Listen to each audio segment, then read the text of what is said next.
Rama Dharma.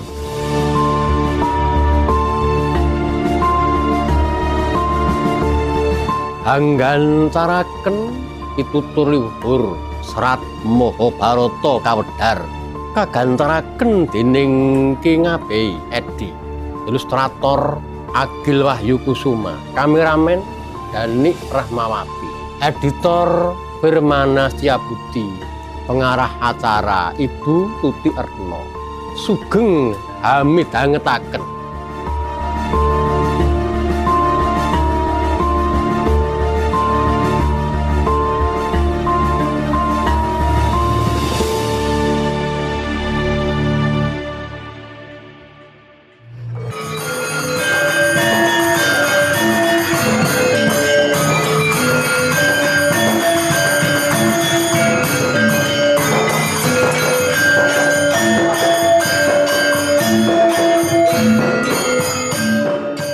Tandya nagri ngastina,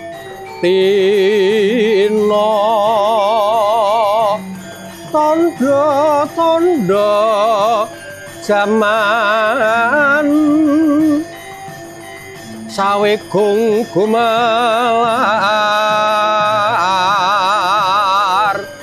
karya gumun kang mulat.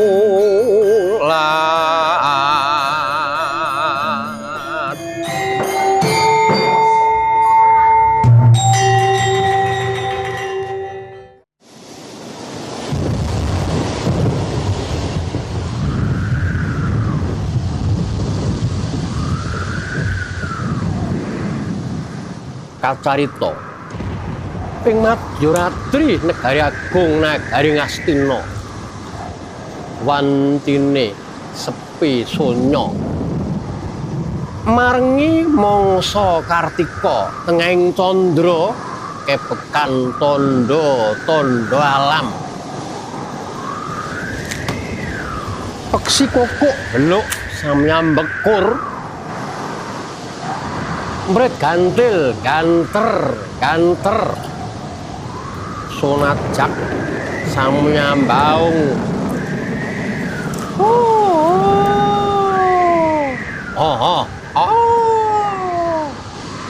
Sonajak keh kang samyambaung, macan samyang gemprong.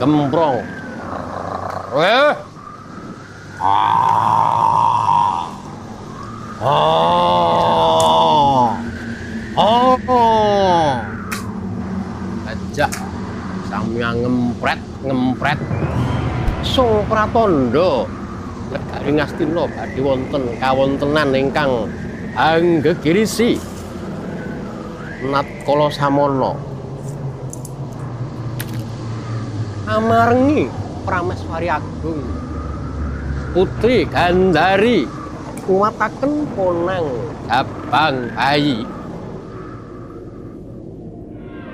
Natkala Samana wis linadosan para parkan cedhi myak langse Mandara Giri. Brol lahir mboten wujud ponang Jabang Bayi, nanging wujud daging satengkel. Yen encer kudu getih, yen kenthel kudu daging. Genjer wujud tiang gegilani. Sami sakala karo sungkawaning Prabu Dastarastra.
layung layung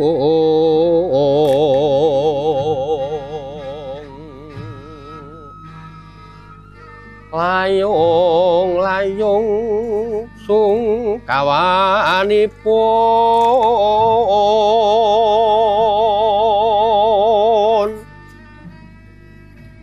nata agung kang minulya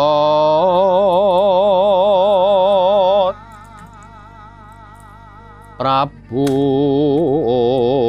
Desta Rastra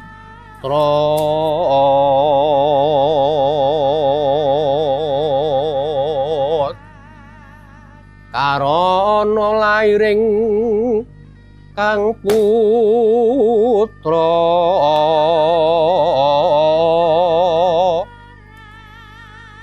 saksana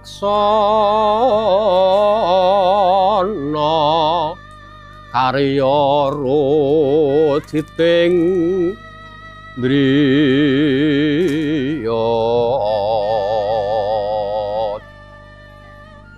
duh anakku ngger anakku kowe wis tak impi-impi wiwit pun Rama dhaup kelawan ibumu Dewi Gandari Kulup kowe kok ora lair bocah lumrah banjur lair daging satengkel kaya mangkene iki piye Kulup oh lelakon apa kang tak sandang dewa Yer Kaki Prabu Desta Rastra kula wonten dawuh paman lelakon kang aneh-aneh dene sang pangeran Anom kang kudune lair pangeran utawa putri kang ing tembe nyambung darah wangsa Barata anakmu lair daging setengkel yen tak dulu yen kentel dudu daging yen enter dudu getih kudute mung genjer agawe ngungun lan gawe gumun lajeng kados pundi menika Kakang Kakang Maharsi Kripa Carya pripun lakon mekaten menika Kakang duh wong agung Bisma Dewabrata sing wis lakon kaya mangkene iku mau dadi tandha-tandha yen ning negara Ngastina ing tembe bakal ana lakon kang gegirisi mula Kulup gandeng anakmu ora lair bayi lumrah aja mangu-mangu rasamu prayogane anakmu kuwi larungen ning Bengawan Gangga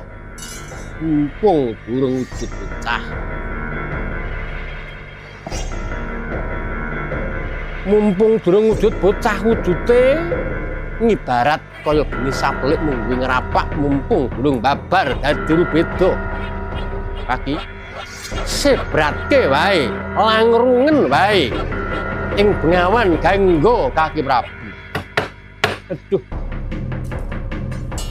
paman kados pundi paman yang ingkang mentala dhateng anakipun anak menika batin iwak paman najan wujudipun kados mekaten kula mboten mentala menawi kula gas nyebrataken anak kula paman aplalah badhe kula upeni sak kiyat kula badhe kula upeni sak saged-saged kula paman tuwin siwa Kripa Carya yo nanging Kulup pengendikane Kakang Resi ku mau prayoga ya nggonen tetimbangan iku ora perkara wong tresna karo anak anging jeneng sira iku mau minangka jejering Narendra jejering Nata. Dadi beteng praja tangguling para kawula kang luwih baku. Slametke negara Ngastina saka kewirangan Drestarstra. Surem dewan para kincen Lermangsa kang layon Eyo ilang memanisir Wagananira layong umel kucem rahnya maratani marang kariran nipun umel kucem rahnya maratani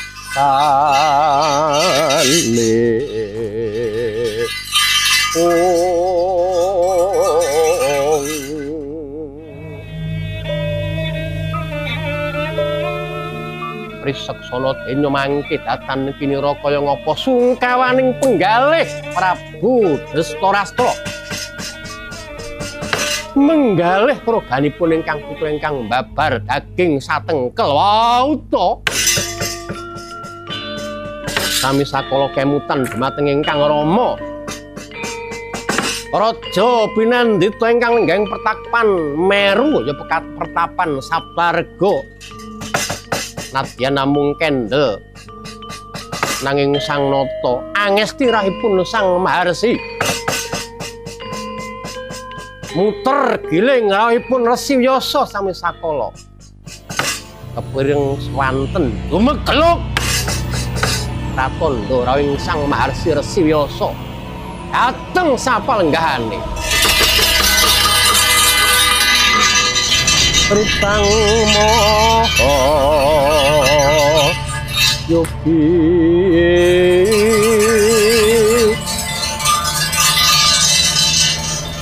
Seni rasa mati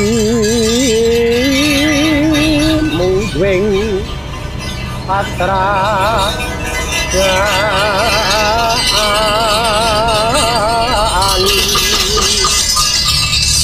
Sanguhane nyawi wikiling sangka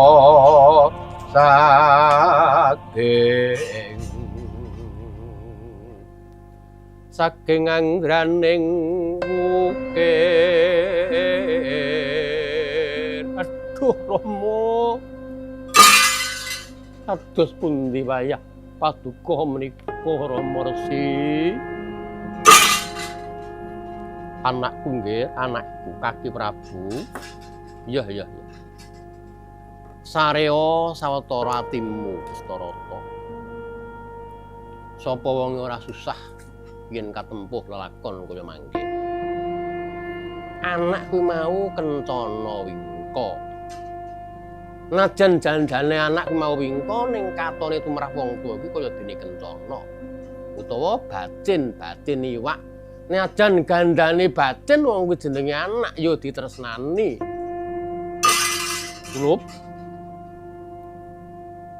menungso iku mau mung sedrema nglakoni siji tekaning kabegjan loro tekaning dudu telu tibaning pasti iku mau mung Sang Maharti kengrat ingkang ampu klebu lairing anak ning menungso iku mau diwenangake ikhtiar utawa wiradat Drestarstra coba tak jaluke anakmu ya putuku iki tak suwunke marang panguwasaning Hyang Manon Drestarstra muga-muga besok dadi bocah kang utama ya nggih Sang Maha Yogi sawu sing semeti mung wing katrabaan ane ngali kuwi keling sasongko saking angganing wukir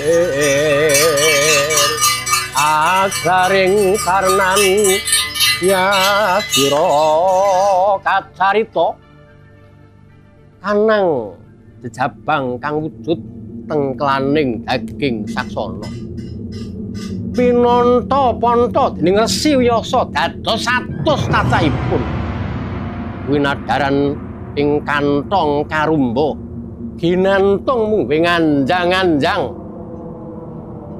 saksana Resi Wyasa mangsah Smedayuga Brata masuh memasah budi sekawan dasa dinten lamenipun minta parmaning Sang Siwah Budya Hanyidikara sang wayah kang nandhang Sukerta awit saking parmaning dewa wauta hayam babar bocah 100 cacahipun dungkap dinten sekawan dasa kepireng swanten dumedhor maranipun lan sumengaring bayi ngebeki negari Ngastina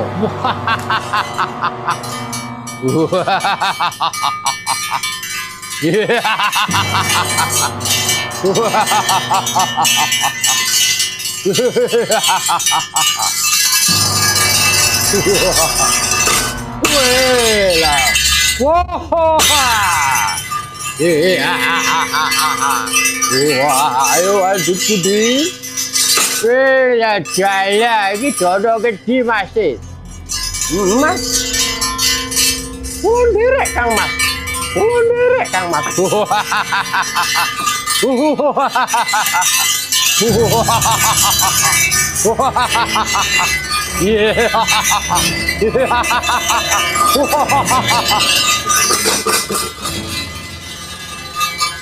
Sanjabala Pandhawa byuk gumulung manging sering sata Kurawa kambah kung kesroka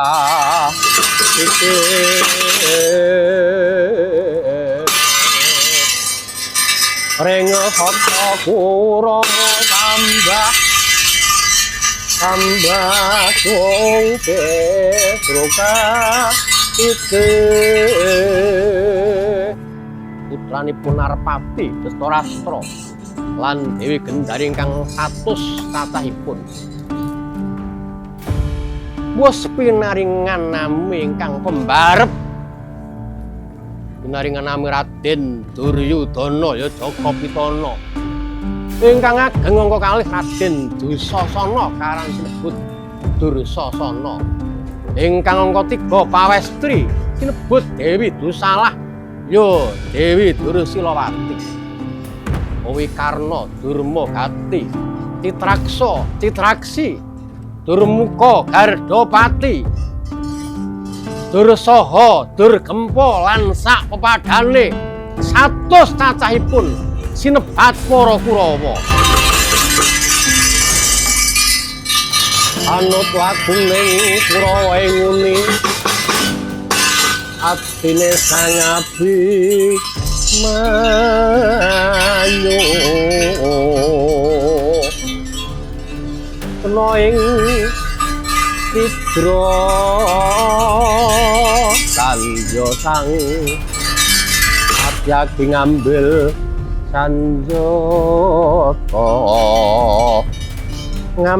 sanjata saksona mentang langkat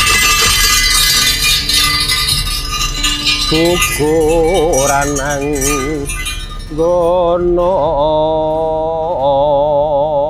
wela adalah anakku cah bagus Duryudana ih paman bekti kula mugi kunjuk paman ya kowe pembareping Kurawa ya ngger. Woh, man. Man. Man werta, man werti, man werta, man werti.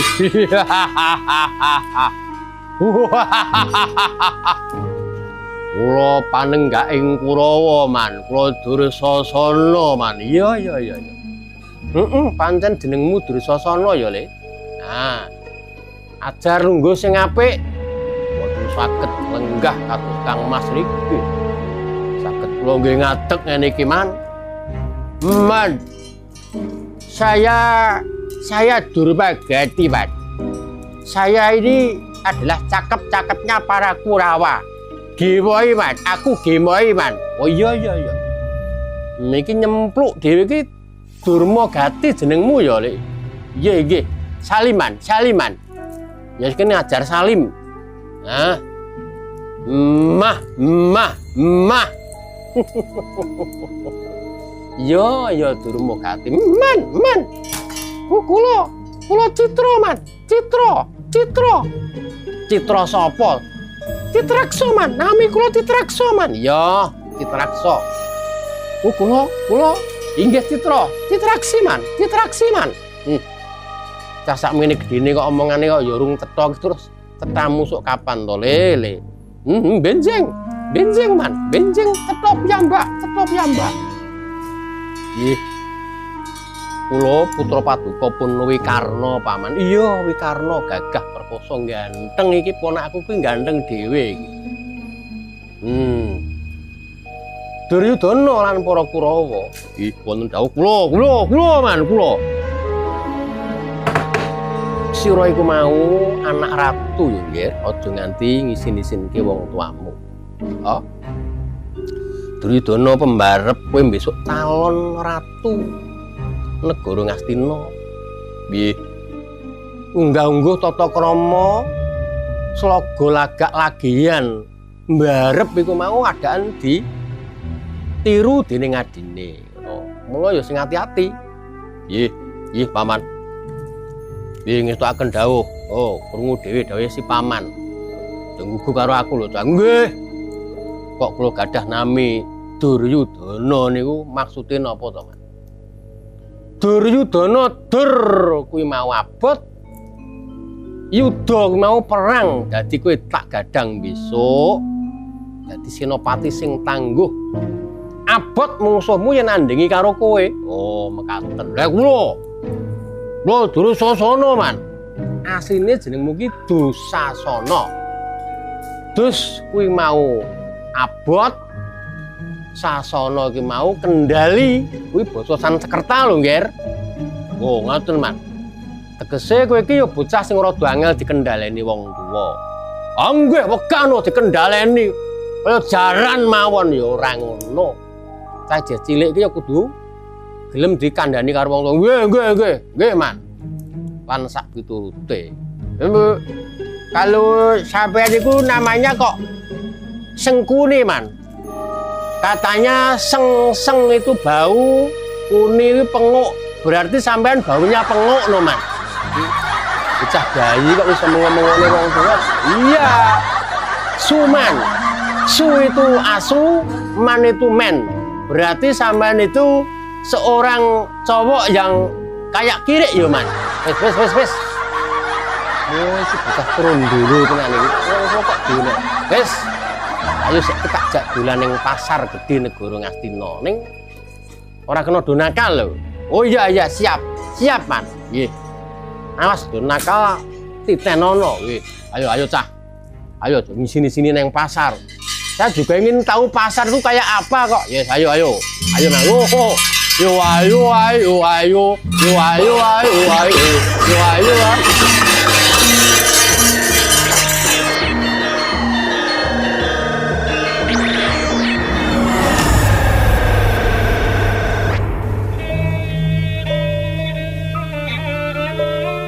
Sandya saksana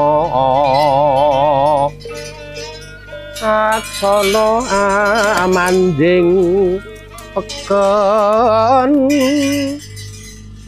gedabyah kokean cacah nderbala kokean jiwa para satus manjing pasar gawe gumuning para bakul ing pasar gandeng tasih timur suing para Kurawa padha sumungah sungaran sami nggara Buddha ganggu para bakul wonten ingkang dipun caracir daganganipun wonten ingkang dipun tendangi daganganipun wadahipun nggih sami numlek bakul iwak dipun caracir dening para Kurawa samono lampahipun dumugi dhateng bakul kemasan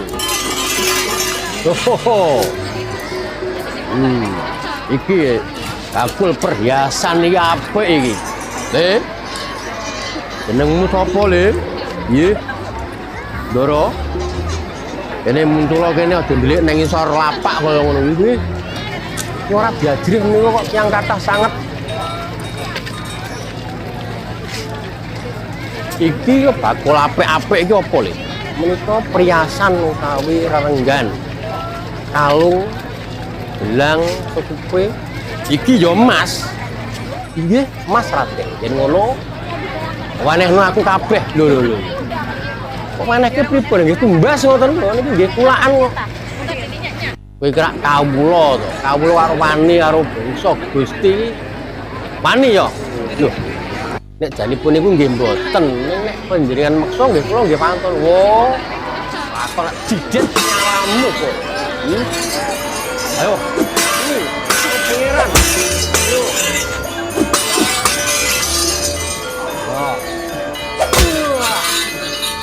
Ayo.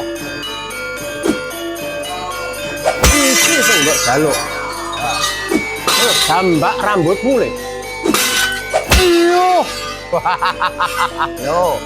Kang Mas iki lho wikarna peng-pengan iso ngidak-idak bakul ning pasar. Jujur iki Kanjeng Pangeran kok malah pola tingkahe kaya ngene.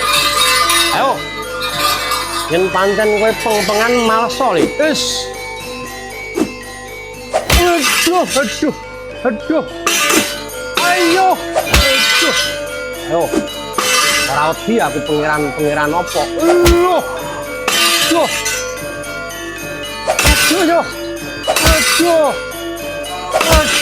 Mati aku.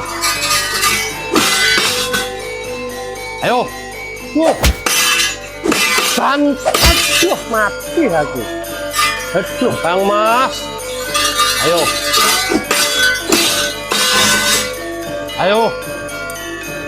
Waduh, mati aku. Wah.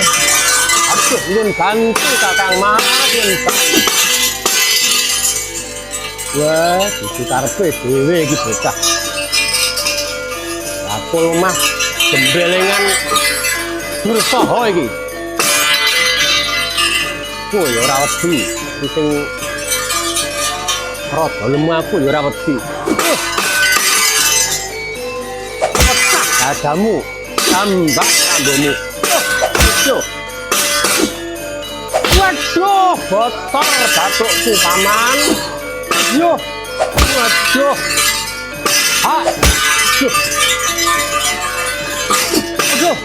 Aduh, mbok kapakne Le. Aduh. Wah. Kroyok bae. Kroyok. Wah. Kurang ajar batu perhiasan iki.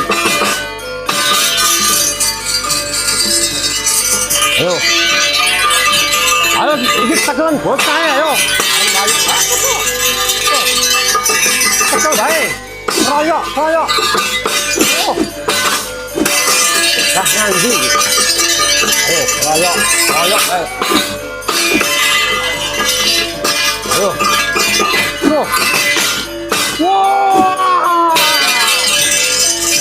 Wah. Hop, ngaran. Arek. Wah, waduh iki piye? Dadi kaya ngene iki pasar dadi rusak. Mandek. Duryudana. Nggih, pun dawuh, Mas. Iki piye? Cah gedhe kok ora iso mimpin adine iki piye? Lah niku nggih Bakul niku nggih nakal ora. Sing nakal ya kowe kuwi. Aduh. Pamane kados pundi kok lengen kula dipun beret kalian tundrik kaya wis semen. Kuwi entuk-entukane wong ndleya kuwi ya kaya ngono kuwi. Wes, prajurit, nggih kula kok. Iki si Sukra ki dicekel, dibondo. Ayo diadokne ning kraton. Aduh, kula mboten lepat Ndara. Ora lepat apa. Wong kowe genah nempilingi para pangeran. Ayo, iki digawa. Aduh, tulung. Ayo, bawa ning kraton.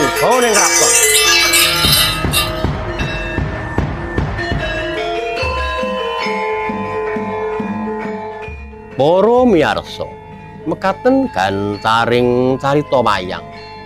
Ingabe sak kanca nyuwun pamit mugi pepangganing minggu ngajeng.